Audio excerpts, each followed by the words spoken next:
Episode 11। शाम का वक्त था। बाहर हल्की धूप थी, लेकिन ईरा के मन में जैसे हलचलें थीं, शांत होते समंदर के नीचे उठती लहरें। कबीर शहर से बाहर था, नैना के साथ। इस बार ना फोन आया, ना कोई टेक केयर लिखा नोट, लेकिन ईरा अब उसके इन गायब हो जाने वाले लम्हों से डरती नहीं थी।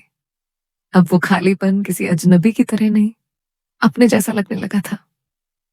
उसने अमन को मैसेज किया, आज मिलोगे?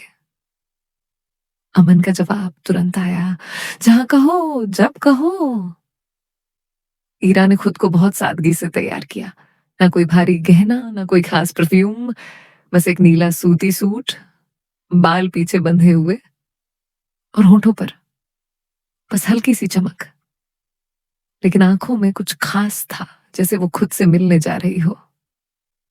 अमन ने उसे एक पुराने बंगले के पास बुलाया, जहां कभी एक आर्टिस्ट रहा करता था। अब वो जगह एक छोटा सा प्राइवेट स्टूडियो बन चुकी थी, शांत, खुला और दुनिया से थोड़ा अलग। ईरा वहां पहुंची तो देखा अमन ने मोमबत्तियां जलाई थी, हल्की रोशनी थी और एक कोने में धीमे सुरों वाला संगीत बज रहा था।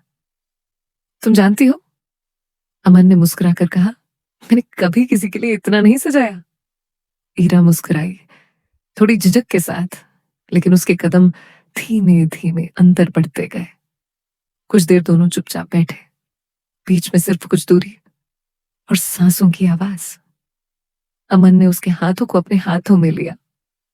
उसका स्पर्श न जोरदार था, न धीमा, बस वैसा जैसा कोई समझकर छूता है, जैसे किसी अनछुए घाव को सहलाना।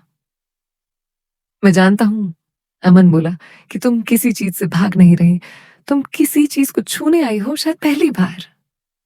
ईरा की आंखें भीग गई। उसने कहा, नहीं, बस सिर हिलाया।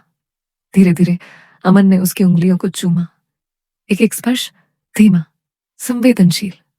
ईरा की सांसें गहरी होती चली गई। उसने खुद को पीछे नहीं किया, न तन से न मन से। उसकी पीठ से दुपट्टा थोड़ा नीचे खिसका।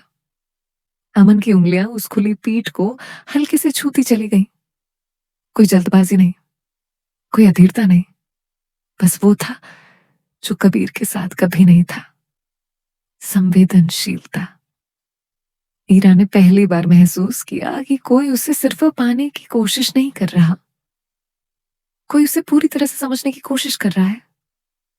उसने अपनी आंखें बंद की और अमन ने उसके माथे पर एक लंबा, गहरा, धीमा चुंबन दिया। दोनों थोड़ी देर तक वैसे ही बैठे रहे, चुप, स्थिर और जुड़ते हुए।